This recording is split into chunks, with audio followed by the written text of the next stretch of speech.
Yasamal rayonu Mida yaşayış kompleksində qanuni 2 otaqlı tam təmirli və tam əşyalı mənzil kirayə verilir. Salam dəyərli izləyicilər, hər vaxtınız xeyir olsun. Paylaşımlarımızı bəyənib səhifəmizi takip etməyi unutmayın ki, satışa çıxarılan və yaxud da icarəyə verilən daşınmaz əmlaklar haqqında təcili tam və ətraflı məlumatınız olsun. Hal-hazırda sizə təqdim etdiyim daşınmaz əmlak bina evidir. Yerləşir Yasamal rayonunda Şərifzadə küçəsində yerləşən 3 saylı asan xidmətin arxasında təxminən 500-600 metrlik məsafəsində yeni inşa olunmuş 9 mərtəbəli binanın 6-cı mərtəbəsində. Ümumi sahəsi 60 kvadrat olan qanuni 2 otaqlı tam təmirli bir mənzildir və tam əşyalı olaraq ailə olmaq şərti ilə uzun müddətli kirayəyə verilir. Binanın yerləşdiyi ərazi məktəbə, bağçaya və bütün yaşayış obyektlərinə yaxın olmaqla bərabər bir neçə avtobus xəttinin dayanacağına da çox yaxın bir ərazidə yerləşir. Əgər sizin də satmaq istədiyiniz və yaxud icazə vermək istədiyiniz daşınmaz əmlakınız varsa, bölgəsindən asılı olmayaraq daşınmaz əmlakınızın şəkil və videolarını çəkib bizə göndərirsiniz və yaxud da zəng edirsiniz. Biz özümüz gəlib çəkiliş edib özümüzə məxsus olan TikTok və YouTube səhifəmizdə sizin şəxsi telefon nömrənizlə paylaşım etməklə daha tez satışına və yaxud da icarəyə verilməsinə köməklik göstərə bilərik. Bir daha xatırladıram, bu mənzil yerləşir Yasamal rayonunda. Vida yaşayış kompleksində 9 mərtəbəli yeni inşa olunmuş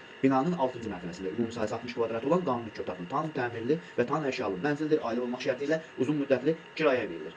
Vida haqqında məlumat verim sizə. Vida yaşayış kompleksi yeni salınmasına baxmayaraq daxilində 2 məktəb, 2 bağça və bütün yaşayış obyektləri fəaliyyət göstərir və bununla bərabər 9, 10 və 7B nömrəli avtobus xəttlərinin sonuncu dayanacağı da Vida yaşayış kompleksinin daxilindədir. Dəyərli izləyicilər, bu və bu kimi daşınmaz əmlaklara sahib olmaq istəyirsinizsə və yaxud satmaq istəyirsinizsə, icarəyə verib icarəyə götürmək istəyirsinizsə 050 277 14 35 nömrəsi ilə əlaqə saxlaya bilərsiniz. Sağ olun, salamat qalın. Digər videolarımızda görüşmək ümidi ilə hələlik.